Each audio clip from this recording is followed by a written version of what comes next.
Aspettate un attimo. Me lo levo. Bentornati in questa nuova puntata. Questa volta in questo video vedremo come realizzare questo cosplay.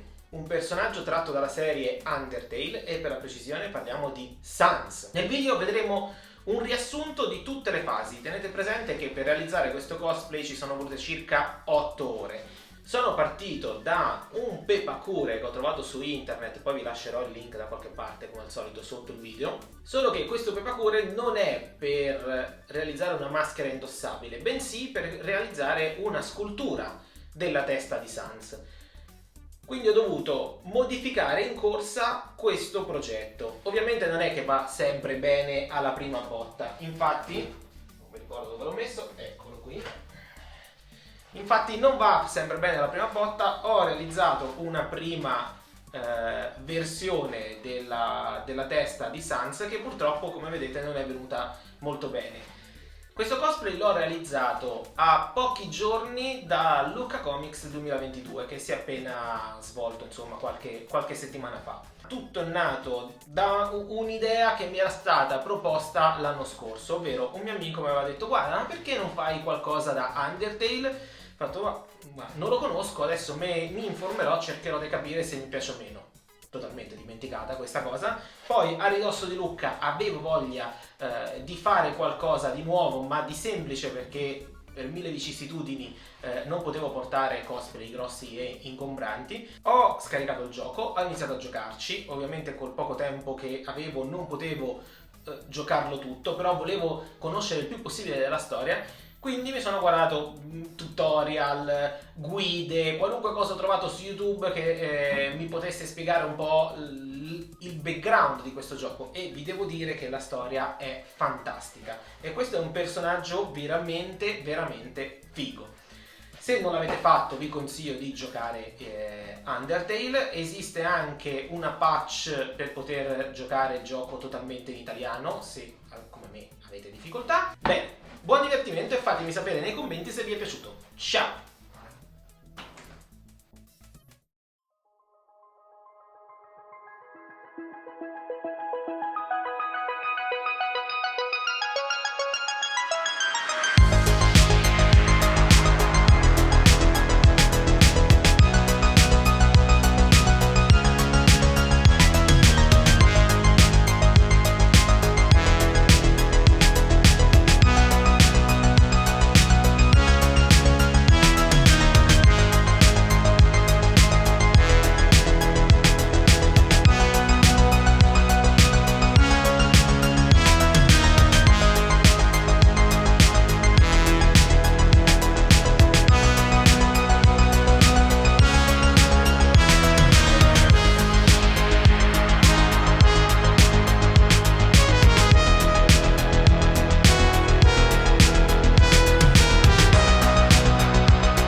siamo giunti al termine del video.